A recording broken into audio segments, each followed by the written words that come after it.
Today, we're going to show you how you can talk to your parents about money, their retirement, and more. We want to make sure that their golden years are the best that they can be.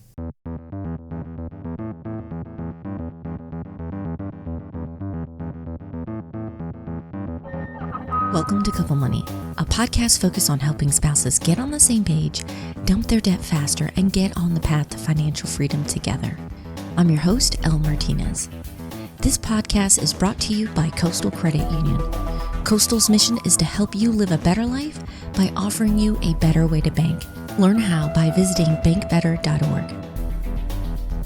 Here on the podcast, we talk about how to discuss money as a couple and make those conversations less stressful.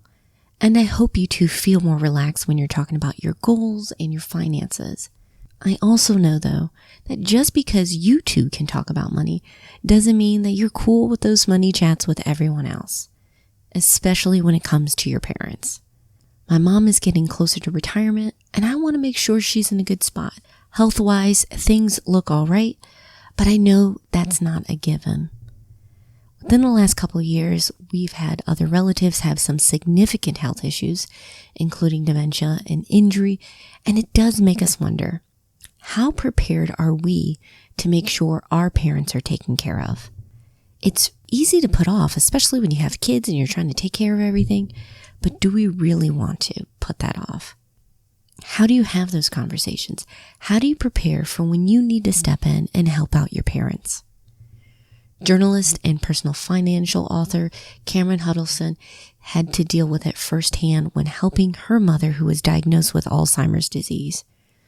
Her latest book, Mom and Dad, We Need to Talk, is a fantastic guide on how to come together as a family now, so down the line everyone is on the same page. So I'm really glad we have her on today.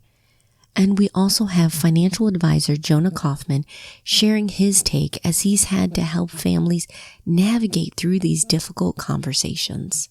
In this episode, we'll discuss why you don't want to wait to talk to your parents about money, key conversations you should have, and how to get started with them, and then crucial documents that will protect your parents and their wishes.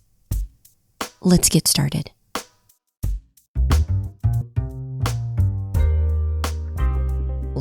But how did you come across, or how did you start that conversation, or knew you needed to start having that conversation with your mom?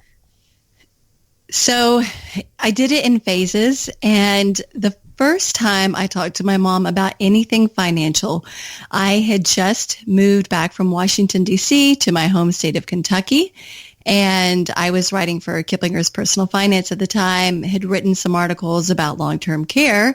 And so I said to my mom, knowing that she lived by herself and that if she needed long-term care, that having insurance would help her. So I said, Mom, I think it would be great if you checked into getting a long-term care insurance policy.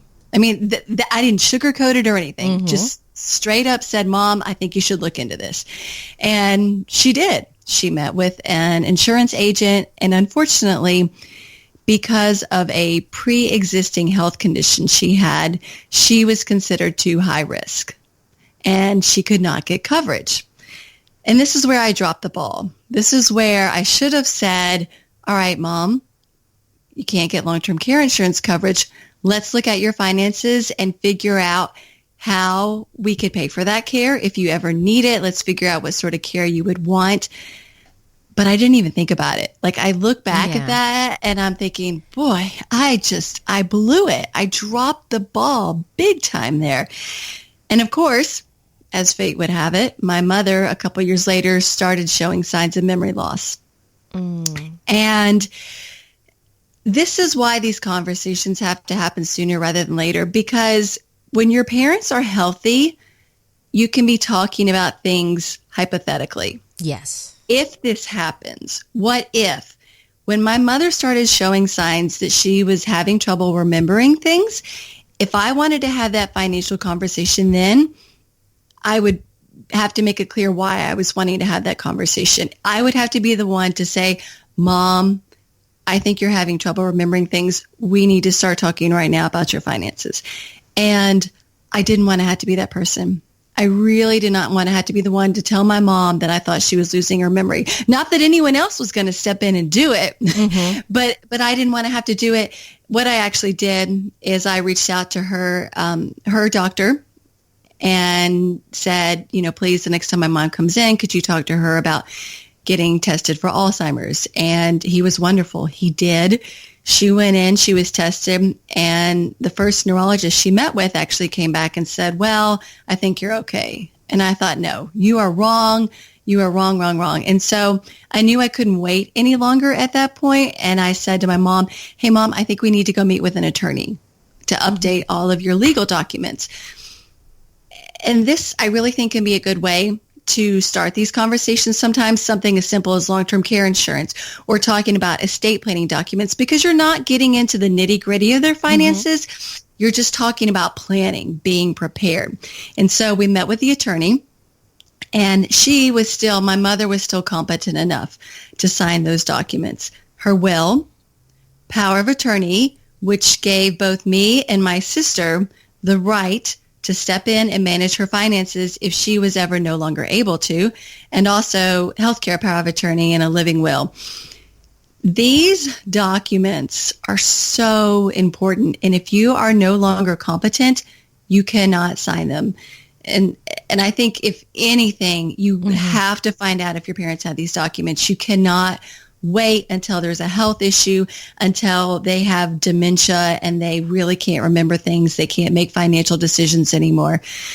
And so that meeting with the attorney also opened the door to other conversations. The attorney said, you need to go to your mother's bank and sit down together and get me on her account as the representative payee. So that really set things in motion for me getting involved with my mom's finances, because I really did have to step in and help her from that point on. She's still alive. She's been in assisted living for 6 years now. It's been 10 years since she was diagnosed with Alzheimer's, and she was only 65. I was 35 at the time. Wow.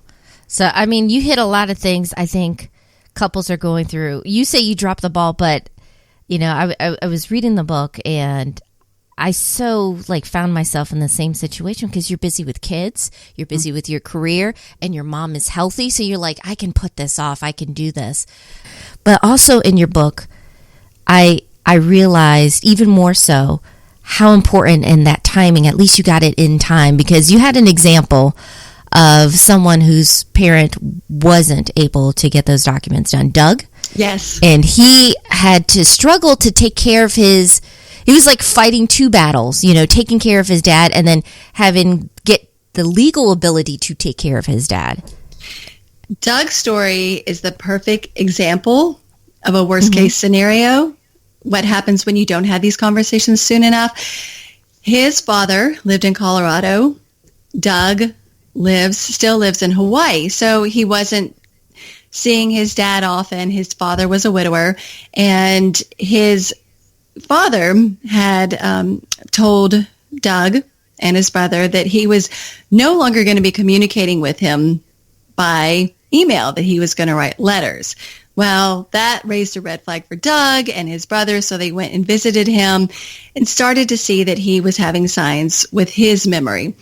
And Doug said at the time to his dad, Dad, do you need help with anything? Should we, do you have power of attorney? And his dad, kind of dismissed Doug's attempts to start the conversation. And rather than push, Doug stepped back.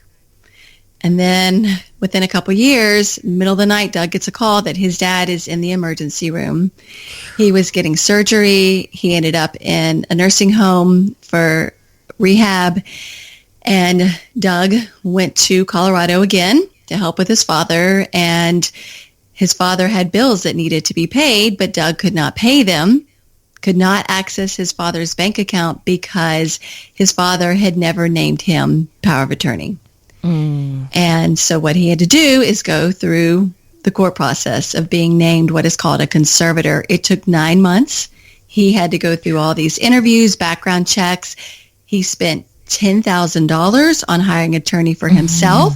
his dad, because basically he was putting his dad on trial to prove that he was incompetent, and had to get a neuropsychiatrist to evaluate his dad. He was also spending money, his own money, paying his dad's bills because he didn't have access to his dad's account. Once he was named conservator, he was able to access his dad's account, reimburse himself. But, most people aren't going to have $10,000 sitting around for legal fees. They're not going to have a total of $25,000 that Doug spent on the legal fees, travel back and forth to see his dad, to help his dad, and to pay his bills. People don't have that sort of money sitting around for these sort of emergencies. Doug was fortunate he did because he's super financially savvy. But if he had only pushed a little bit harder, and he told me this, he's like, I look back and I should have insisted when I saw that my dad was starting to have problems that he get all those documents signed, get them drafted, get them signed. Then he wouldn't have had to go through that process, that very expensive, lengthy process. And then every year after that, Doug had to file a report with the court system letting them know how he spent his dad's money. It's tedious. It is emotionally draining, and it's just something that no family should have to go through. Yeah, on top of everything that you're dealing with to try to set up your parents and take care of them. That's what stuck out at me.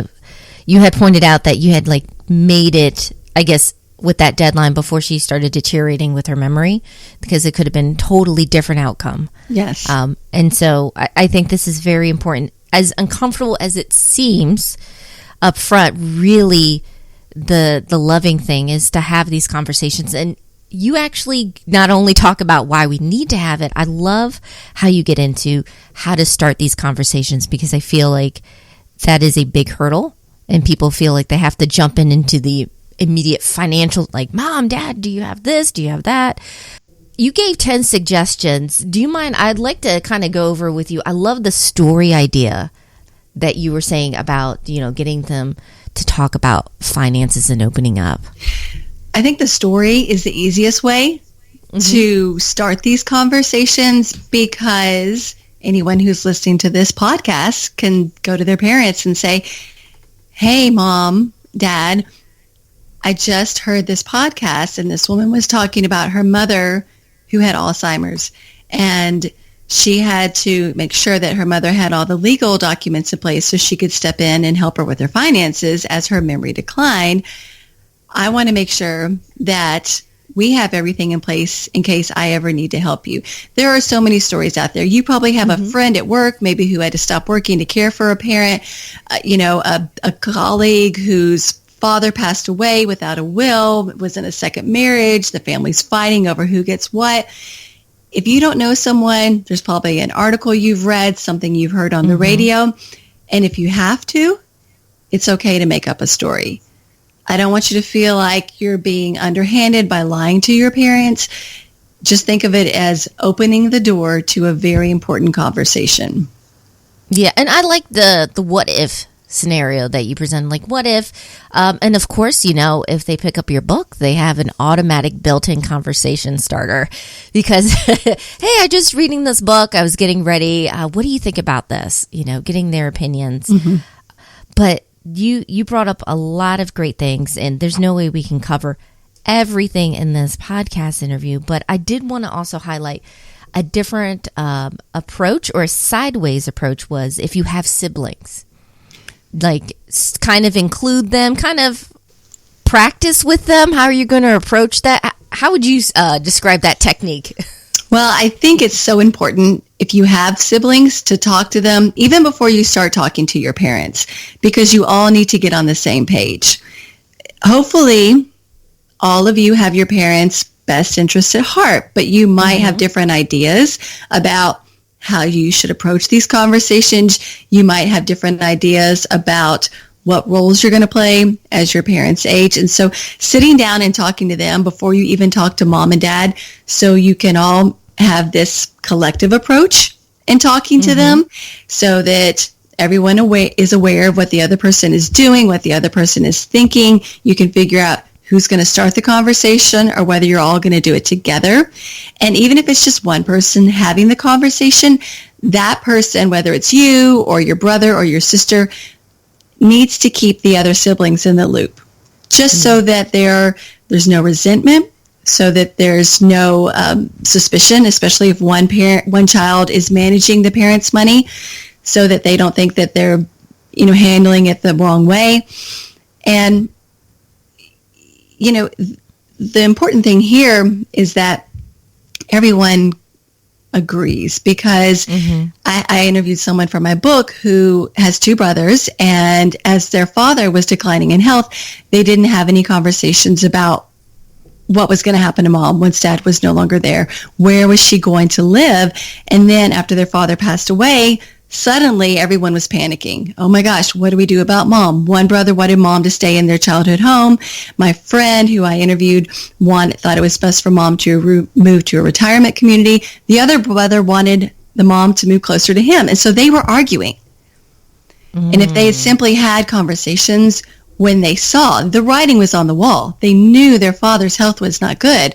If they had conversations before they were put into this, what are we going to do now? Dad's gone, we have to help mom, then there wouldn't have been fighting, and better decisions would have been made, because the mom ended up moving closer to the sons. She's in a house she can't take care of, and now she's come back to her daughter, my friend, and has said, I should have listened to you. I should have moved into the retirement community.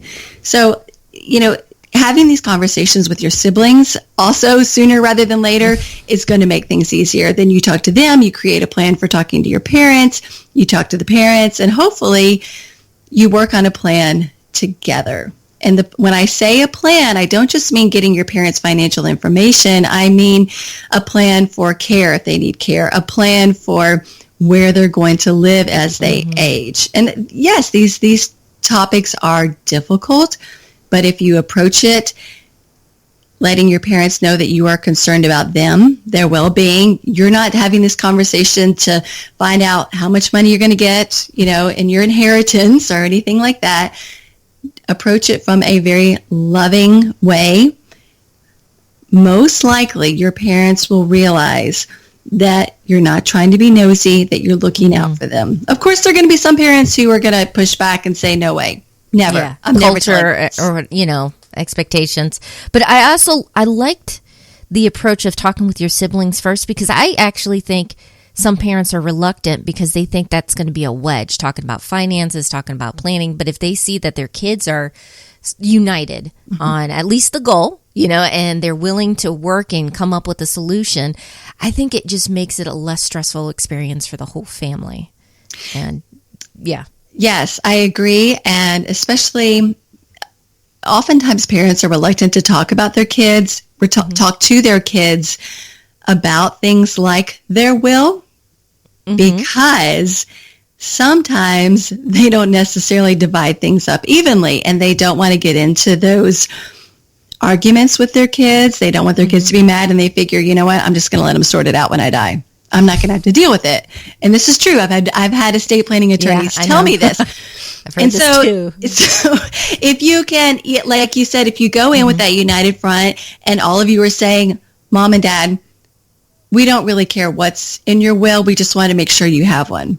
We want to make sure you spell out your wishes. Even if you wish for one of us to get more than the other, it doesn't matter to us. Maybe deep down it does matter to you, but you and your siblings have to agree that when you talk to your parents, this is the message you're going to have. And so that might release some stress from your parents and make them a little bit more willing, like you said, knowing that all of you are coming together to talk to them out of concern for them. Yeah. And all that will drama can get discussed later on, but having the important thing, especially, a lot of families are dealing with this because we're living longer, but there's so many problems with healthcare, like affordability and options. And you never want to make those decisions when you're in the thick of it, because with the stress, it feels like you're scrambling versus let's see what mom and dad, or, mom or dad want for their future. How do they want to be taken care of? And yes, when they're healthy, you kind of want to put it off because you have a full plate already with kids and career and everything. But this is definitely one conversation to start and continue. This segment is brought to you by Coastal Credit Union. If you want to live better, you got to bank better. Find out how at bankbetter.org. Before we wrap up, I definitely want to share a conversation I had with Jonah Kaufman. He's a financial advisor at Coastal's wealth management team. It's important because when we're talking with our parents, we definitely want to talk about the high level stuff, their goals, what are their plans and wishes, but then what documents do we need to have to make sure that their wishes are carried out? Jonah and I talked about this and also how to prepare for these conversations with your parents as well. What are some key topics that we should discuss with our parents to make sure that they're properly taken care of during their later years? Yeah, it's a great question and one that comes up quite often. I typically would tell the folks that are thinking, or the members I work with that are thinking about aging parents or just their parents' needs in general, is to make sure that they understand their parents have the proper estate planning documents.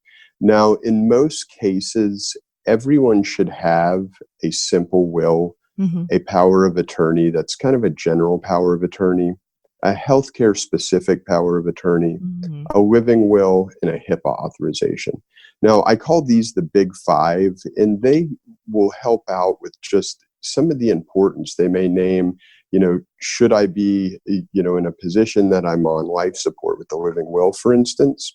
As grim as it may sound, this comes up. And the truth is, your parents with a living will are able to state their wishes at that particular point, should they come upon it. So it will help the surviving family members know, one, what would mom or dad have thought? But two, if there isn't a decision, who gets to make that decision? And that's an important thing to have in order. In addition to that, the powers of attorney, certainly they can be very important and just to help take care of life events, whether it's, whether you're home or abroad.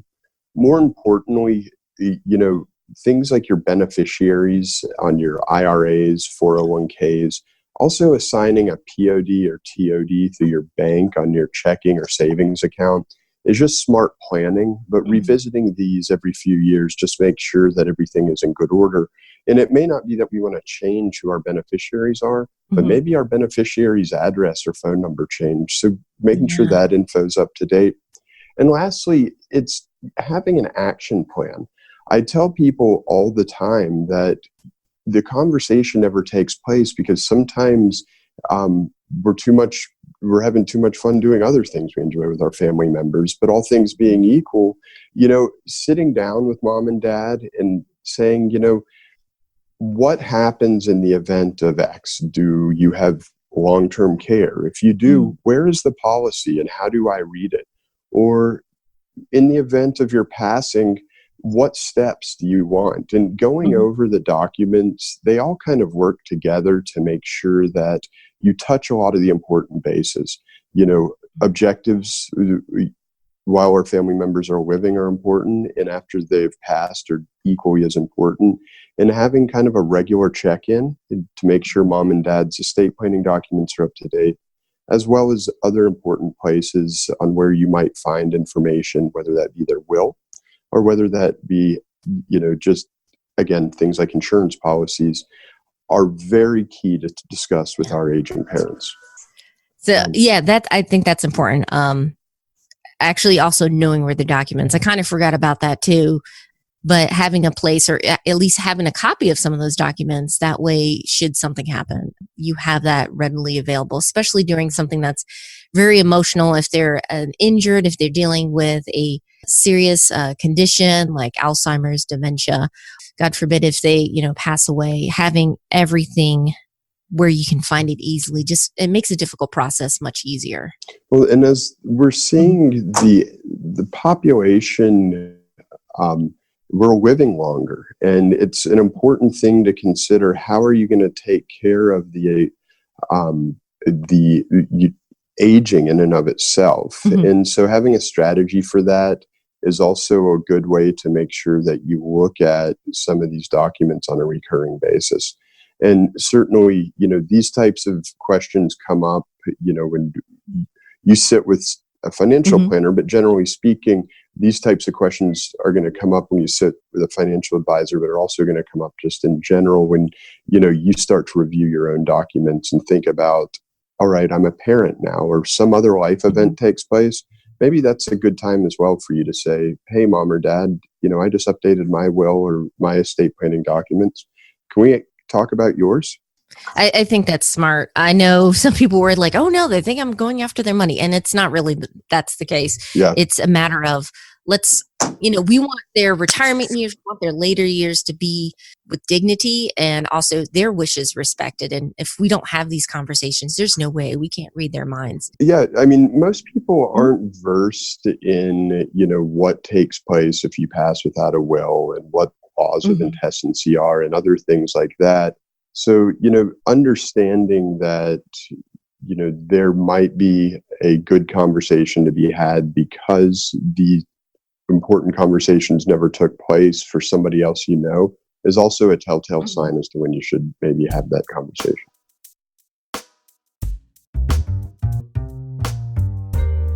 Special thanks to Cameron and Jonah for being a part of the show. I highly recommend grabbing Cameron's book, Mom and Dad, We Need to Talk. She does a fantastic job taking you through how you can make these conversations less stressful for everyone.